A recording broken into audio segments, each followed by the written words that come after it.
Bienvenue à tous, c'est Business, le magazine économique du Grand Est, une émission réalisée en partenariat avec la région et les 4 télévisions locales du territoire, Alsace 20, via Mirabel, via Vosges et Canal 32.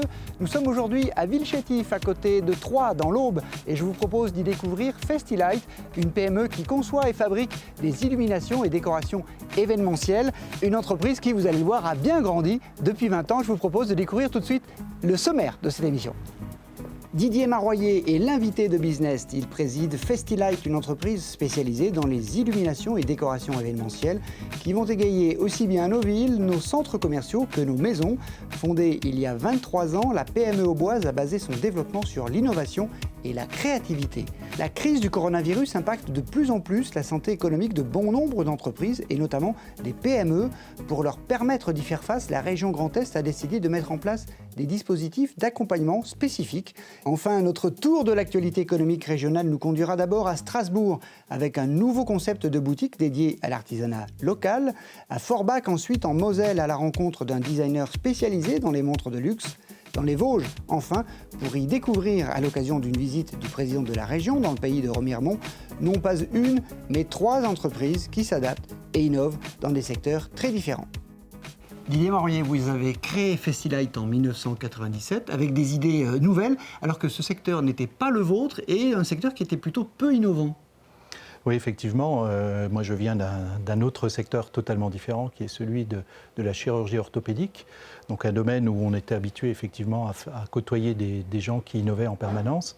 Et quand je suis arrivé dans ce métier, qui était un métier très basique en quelque sorte lorsqu'on l'a découvert, j'ai été très vite frustré par le manque d'innovation de ce secteur. Et pourtant, l'innovation, ça a été le fil rouge de toute votre carrière chez Festilight, finalement. Oui, parce qu'en fait, quand on est arrivé dans ce métier, on a découvert une niche d'activité dans laquelle il y avait 2 grosses sociétés qui se partageaient le marché français et même européen à l'époque. Et nous étions 2 dans la société avec des petits moyens, donc il a fallu très vite innover pour être différents. Une des clés de votre succès, ça n'est pas seulement l'innovation, c'est aussi, vous le dites souvent, vos choix stratégiques et aussi un petit peu de chance. Expliquez-nous ça. Alors, c'est aussi l'innovation. À un moment donné, il a fallu faire des choix stratégiques, effectivement, parce que visiter 36 000 communes lorsqu'on est 2 sur une société, c'est quasiment impossible. Donc on a très vite fait le choix de travailler avec des grossistes électriques qui, eux, disposaient de forces de vente extrêmement importantes au niveau français. Et puis, parallèlement à ça, on a fait ce choix, mais un choix réel, c'est-à-dire qu'on a, depuis plus de 20 ans maintenant, on a respecté ce choix et aujourd'hui, on ne travaille qu'au travers de la distribution électrique. Et le facteur chance ? Le facteur chance, je crois que c'est inhérent à tout entrepreneur. À partir du moment où on crée une entreprise, il faut avoir de la chance. On prend à peu près 200 ou 300 décisions par jour. Donc on ne peut pas ne pas se tromper, mais à un moment donné, il y a des décisions qui font la différence et qui nous permettent d'avancer. Alors aujourd'hui, Festilight, c'est 4 grands domaines d'activité, les collectivités, donc les villes, mais aussi les espaces commerciaux, le visual merchandising, on va y revenir, et puis même les particuliers. Est-ce que vous pourriez peut-être brosser un petit peu le portrait de chacune de ces activités avec quelques exemples ? Alors on a été obligé de segmenter en fait notre offre parce que les clients sont très différents en fonction des typologies de produits et des typologies de besoins. Donc on a très vite travaillé sur la partie City, qui était la partie décoration de ville au travers des grossistes électriques, j'en parlais tout à l'heure. Ensuite, on a décidé de travailler aussi sur des produits pour les particuliers. Donc là, on expose par exemple tous les ans à Maisons et Objets 2 fois. On travaille avec des magasins détaillants, avec des jardineries, des magasins de bricolage. Et puis, on a également une activité plus récente qui est celle de la décoration des centres commerciaux, des galeries commerciales, au travers d'un catalogue spécifique, une force de vente spécifique que l'on a mis en place, où on a une offre assez unique, puisqu'en fait, il y a assez peu de concurrence sur ce domaine. Et aujourd'hui, c'est un domaine qui est en très forte progression. Alors, on n'a pas tout dit, parce que vous intervenez aussi dans un domaine un peu particulier, celui des projets sur mesure, en créant de A à Z un événement, depuis son concept jusqu'à sa réalisation. C'est ainsi Festilight qui est à l'origine du projet des Bulles Enchantées, qui ont rythmé cet univers féerique, qui a rythmé les fêtes de fin d'année à Troyes ces 2 dernières saisons. Christian Viera revient pour nous sur la création et l'élaboration de ce projet au sein de Festilight. 105 000 visiteurs se sont rendus aux Bulles Enchantées à Troyes fin 2019. Ce concept inédit d'espace gonflable transparent pouvant accueillir du public a été imaginé par Festilight. Créée en 1997, cette entreprise spécialisée dans les décorations lumineuses choisit de remporter des marchés en innovant. L'idée des bulles, elle est née ici, précisément, autour d'un rendez-vous avec la ville de Troyes qui cherchait à mettre en œuvre un espace féerique animé. Alors, la particularité de ce premier projet pour nous était de construire un village de bulles respectant les normes d'ERP, établissement recueillant du public. Et là, on entre vraiment dans une autre catégorie d'activité. On ne venait plus décorer un lieu, on crée un lieu. Pour que ce lieu crée l'enchantement, Festilight a pu compter sur Olivier. Olivier, peut-on remontrer les différentes étapes du décor ? Au-delà des décors, c'est lui qui a imaginé une histoire. Parce que l'histoire, c'est ce qui porte en fait la crédibilité de l'ensemble. Ça nous mène jusqu'à la fin de l'histoire, donc jusqu'à la fin du voyage dans les bulles. Oscar, l'ours polaire. Venu tout droit de la banquise, il a traversé les montagnes grâce à son snowboard. L'âme et la clé du succès dans ces animations, à travers les bulles enchantées, c'est de proposer une réelle histoire aux visiteurs. Je viens déposer ma lettre au Père Noël, mais je suis tout un cheminement à travers ces bulles. Comme le goûter du Père Noël, comme les reines qui se préparent, qui prennent leur bain. Et je vais aider les enfants à trouver cette fameuse boîte aux lettres qui leur permettra de déposer leurs vœux pour Noël. À Troyes, les 4 bulles ont permis d'accueillir 80 visiteurs simultanés sur 250 mètres carrés. Les techniciens de Festilight ont dû adapter des kits existants, comme ceux des planchers. Plus facile à stocker, plus facile à monter, moins cher si possible. L'innovation a aussi consisté avec le développement d'un sas de connexion qui permet de relier l'ensemble du village. Un véritable atout pour le territoire troyen, attirer des personnes qui venaient des départements limitrophes. Aujourd'hui, Festilight décline les bulles enchantées auprès d'autres villes séduites par ce concept. Notamment la ville de Liège nous consulte aussi sur le restant de la décoration de sa ville à travers son sapin, les rues commerçantes. Le gros avantage des bulles, c'est que nous ne sommes pas concurrents des commerçants et nous aident dans l'animation très spécifique des ateliers pour les enfants. Festilight a décliné la magie des bulles enchantées également à Blois et Saint-Dizier. Festilight se développe aussi sur 2 activités connexes qui sont finalement en synergie avec Festilight, c'est Pixaro et Expelec. En quoi sont-elles en synergie ? Alors la première Pixaro, je l'ai créée il y a à peu près une douzaine d'années. L'idée était d'importer des produits d'affichage dynamique. Donc tous ces produits aujourd'hui font partie, bien entendu, de notre environnement, sont utilisés aussi dans le cadre de la commercialisation Festilight et nous permettent de faire aujourd'hui des bornes tactiles jusqu'à des décors beaucoup plus imposants dans des stades de football. Par exemple, les écrans LED qui sont à l'Estac sont des produits Pixaro.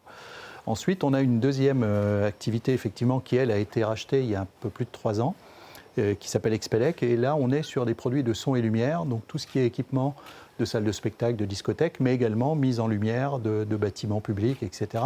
Donc là, on retrouve encore un lien avec l'activité de Festilight, puisque bien souvent, sur des bâtiments publics, on va ajouter maintenant des projecteurs, des éclairages de LED, etc., qui vont sublimer un peu le décor de la ville. Alors, le développement, c'est pas quelque chose de toujours facile à maîtriser. Vous aviez racheté il y a 3 ans les actifs d'une société et ça a tellement bien marché que vous n'arriviez plus à suivre et ça a perturbé aussi le fonctionnement de l'ensemble de l'entité Festilight. Aujourd'hui, vous avez arrêté cette activité et vous en avez surtout profité pour repenser votre stratégie en accompagnement notamment de BPI Excellence. Oui, tout à fait. Alors, quand on fait des choix, je parlais des choix multiples que doit faire un chef d'entreprise tout au long de sa carrière. Il y a des fois, on fait des bons choix, il y a des fois, il y a des choix plus discutables. L'important, c'est que le choix soit fait à un moment donné pour des bonnes raisons, ce qui avait été fait à l'époque. Malheureusement ou heureusement, je ne sais pas comment le dire, on a été victime de notre succès. C'est-à-dire qu'on est passé d'un stade où on décorait aucun grand centre commercial à un stade où on devait en décorer à peu près 60 ou 70 d'un seul coup. Ce qui était absolument aberrant en termes de travail, en termes de besoins. Et donc, cette expérience a été extrêmement mauvaise et a pénalisé l'entreprise non seulement dans l'activité dont je vous parle, mais également sur le reste des activités. Donc très vite, on a décidé d'arrêter, sachant qu'on était sur des contrats de 3 ans, donc on était obligé d'attendre les 3 ans pour arrêter. Et on s'est reconcentré sur notre cœur de métier aujourd'hui, qui est celui de l'illumination. En repensant votre stratégie, en remettant en cause ce que vous aviez fait. Alors effectivement, on a profité pour faire un 360 degrés avec l'appui de la BPI. On a repensé la stratégie. On est en train de changer tous nos ERP suite à cette décision aussi. Et puis surtout, on est rentré dans l'accélérateur PME national de la BPI, qui depuis un an me fait retourner en cours régulièrement sur Paris ou dans d'autres lieux pour repenser vraiment l'avenir de l'entreprise. On parlait d'accélération. Un autre élément qui accélère aujourd'hui, c'est l'épidémie du coronavirus dans le monde et en France et qui impacte de plus en plus les entreprises, soit dans leurs approvisionnements, soit dans leur clientèle ou parfois même dans la gestion de leur personnel. Comment vous vivez cette crise chez Festilite ?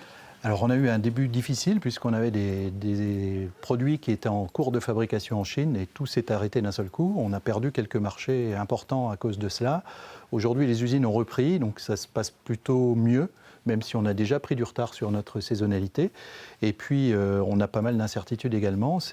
Vous parliez de la gestion du personnel aujourd'hui. On a une réunion demain au sein de l'entreprise pour décider quelles mesures on va prendre au niveau du personnel si jamais demain les écoles étaient amenées à fermer et autres, puisqu'on a un certain nombre d'obligations qui vont nous être amenées par le gouvernement à ce niveau. Alors, parce que la santé économique des entreprises du Grand Est est au cœur des préoccupations de la région, ce sont les propres mots de Jean Rottner, le président, la région a décidé de mettre en place des dispositifs d'accompagnement pour aider les PME dans cette période difficile. Les explications de Lila Merabé, vice-présidente de la région Grand Est, au micro d'Alsace 20. Nos entreprises sont impactées déjà de manière extrêmement forte sur leur trésorerie, puisque nous avons une crise de l'offre en réalité et qu'un certain nombre de prestations aujourd'hui ne seront pas réalisées, vont être annulées ou reportées. Par rapport à cela, la région a décidé de faire des choses assez simples, compréhensibles et rapides. Un moratoire de toutes les aides qui devaient être remboursées à la région en avance remboursable, moratoire jusqu'à nouvel ordre. Ça, c'est le premier point.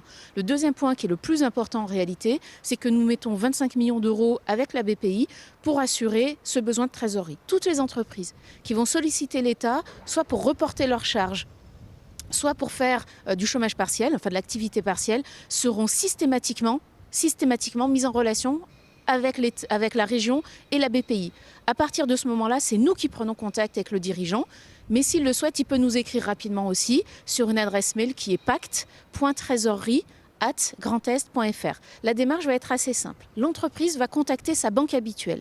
La banque va lui prêter de l'argent, par exemple 100 000 euros. La région et la BPI vont garantir ce prêt à hauteur de 70%. Donc la banque ne va prendre le risque que sur 30 000 euros. Donc ça va faciliter le prêt. Et par ailleurs, la région et la BPI vont bonifier ce prêt d'autant. C'est-à-dire que la BPI et la région vont rajouter 100 000. Donc le dirigeant aura 200 000 euros, mais le risque ne sera pris que sur 30 000 euros. C'est à effet immédiat, les dossiers sont traités en une semaine et l'argent est versé sur quelques jours suivant cette première semaine. Donc on va tenir ces quelques semaines, chômage partiel quand c'est nécessaire, report du paiement des charges. On va rentrer de la trésorerie massive pour que les entreprises puissent passer ça, qu'elles payent leurs charges fixes en dehors des charges patronales et que derrière, elles aient déjà les outils pour recommuniquer, refaire venir leurs clients et relancer leur activité. Didier Marollier, le pacte de relocalisation lancé par la région pour encourager et accompagner les entreprises du Grand Est à rapatrier une partie de leurs approvisionnements en France ou en Europe, c'est une bonne chose pour vous ? Absolument, absolument. On rêve tous de pouvoir relocaliser nos productions en France, bien entendu. Alors, nous, on est un peu dans une situation difficile puisqu'il n'y a jamais eu de localisation de notre activité en France, ni même en Europe. Toute la production de guirlandes, de LED, en général, est faite en Chine et l'a toujours été. Par contre, on est en train, effectivement, de songer fortement à rapatrier une partie de la production qui, aujourd'hui, est sous-traitée dans les pays de l'Est ou en Grèce, pour la ramener ici. Et on a déposé d'ailleurs un dossier qui vient d'être accepté par la BPI pour faire de l'innovation sur une machine à impression 3D de très grand format qui nous permettrait de fabriquer justement dans nos locaux juste à côté, qu'on va agrandir d'ailleurs pour l'occasion. Alors l'international, c'est pas seulement les approvisionnements, c'est aussi les clients qu'on peut y avoir. L'export, c'est un élément de développement, un axe de développement aussi pour vous ? Alors c'est un axe important, effectivement, puisque le marché français est un marché important, mais bien entendu, il n'est pas le seul. On a déjà des actions à l'export depuis pas mal d'années. On fait beaucoup des des opérations en une fois, c'est-à-dire qu'on a fait des décors sur Séoul ou dans des sites prestigieux comme ça, mais plutôt sur du sur-mesure, encore une fois. Notre but aujourd'hui, c'est de créer vraiment un réseau de distribution sur l'Europe, et on est en pourparlers d'ailleurs pour racheter une entreprise en Angleterre qui aujourd'hui va être transmise suite à une succession. Et ça fait partie de nos projets forts qu'on est en train de travailler aujourd'hui.